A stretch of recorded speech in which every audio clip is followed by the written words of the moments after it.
You want me up here? Okay, thank you.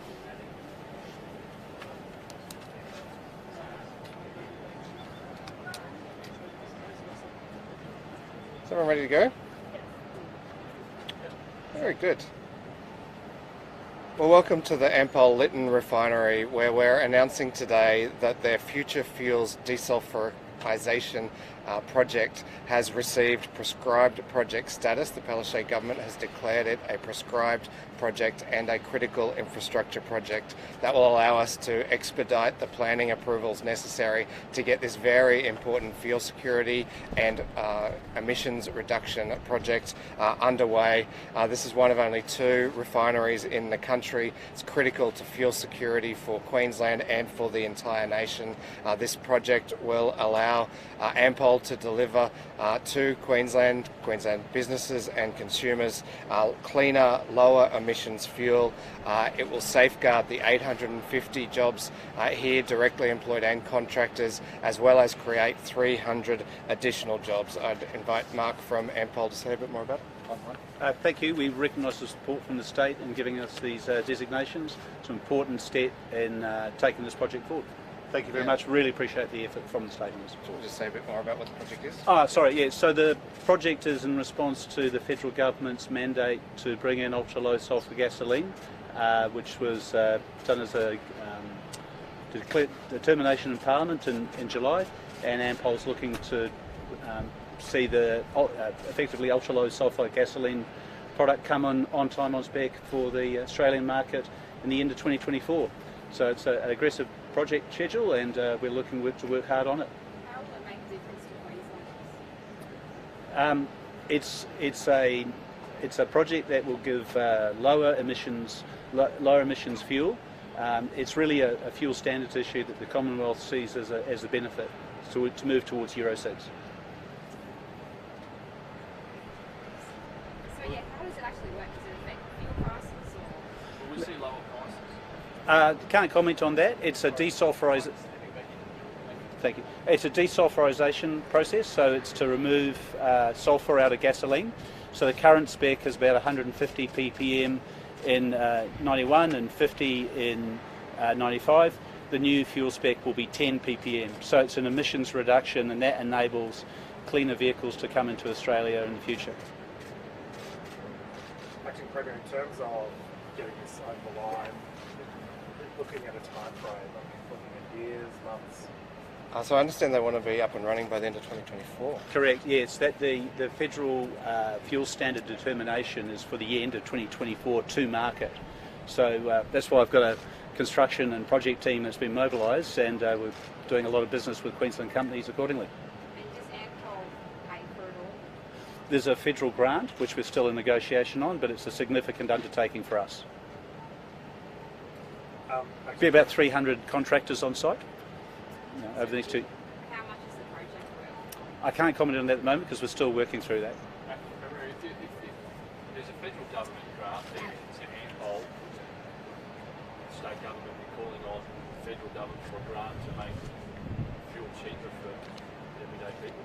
Oh, well, this will make fuel more secure and cleaner, and that's the objective of this program from the Australian government. What we're pleased to see, though, is that that program and that grant is helping to keep Ampol here, keeping those jobs secure, as well as increasing the number of people who are working here. So this delivers cleaner fuel for Queenslanders, cleaner air for Queenslanders, and better jobs for Queenslanders. Do we want the cleaner fuel? Fantastic. Do Queenslanders want cleaner fuel at the moment or cheaper?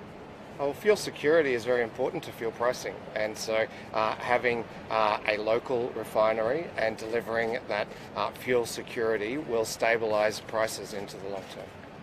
Will the state government be providing any funding? Our assistance here is primarily in facilitating the approvals and making sure that the approvals can be in place in the timelines that will allow Ampol to both secure that federal government grant and finish construction on that 2024 timeline. And what are those approvals that still need to be finalised? Well, they're effectively development approvals. So in order to build this project. They'll need changes to their existing approvals and additional approvals. By using the powers of the Coordinator General and those critical infrastructure and prescribed project designations, we can move much more quickly through that approvals process. Acting Premier, just off topic, Sure. the Lovell family funerals that Emma is today, the family said in a statement that they want justice to live forever. In the state government's eyes, what does the appropriate justice look like? Well, I think we all want to see justice for Emma. Obviously, there's a court process underway, and there's only a certain extent to which we can comment on it while the court hears those matters. I understand there's an appearance on the 16th of January, but we want to see justice for Emma, and I say that not just as an elected leader, but also a resident of the North Lakes community. Just on those 10 measures that the Premier introduced, when will they come into effect, Acting Premier? Are they almost immediate? So it varies depending on the initiative. So the Premier announced that the legislative changes would be introduced into the first sitting of Parliament. There are others that are resourcing, programmatic resourcing and programs. They'll need to be finalised and implemented. So there's people working now on an implementation plan for each of the initiatives. As I say, we'll get them all in place as quickly as we can, but they won't all be in place at the same time. Do you know how the uptake, I guess, of voluntary assisted dying is going? Are you aware of how many first requests there have been, or if anyone's used it yet to We're restricted to some extent in our ability to comment on the utilisation of those laws due to patient privacy.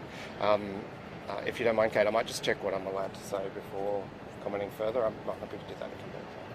How do we keep more people in the public sector? So what we've seen is a very, very tight labour market, and that means that there are opportunities for talented people to take other jobs. It's not surprising that some of those people being recruited into the private sector come from the public sector. We have a very highly talented public sector, and many of them have the skills that are sought after in the private sector. But we also then, of course, recruit and replace those jobs. We'll continue to do that. The public sector is a very significant training ground, and most of those people will have gone into other roles serving the Queensland community or the Queensland economy. And there's enough incentive to get people into those jobs? Look, I think so. We are well served by our public servants here in Queensland, but in a very tight labour market with unemployment now having been below 4% for quite some time. It's not surprising that the private sector is looking to poach our best talent. That's good for those individuals. They're probably getting more money, better able to provide for their family, and will recruit to those vacancies and train people up like we always do. The government doesn't poach, do they? Well, we recruit and people apply for jobs, and there's plenty of journalists who've wanted to come work for us. I know you covered most of the rental prices yesterday, just on another yarn that we're doing. Would you say that there's a level of responsibility on our major real estate agencies to, obviously the rental increases are coming from them. Would you say, as the Acting Premier, that there is a level of responsibility on them to do the right thing?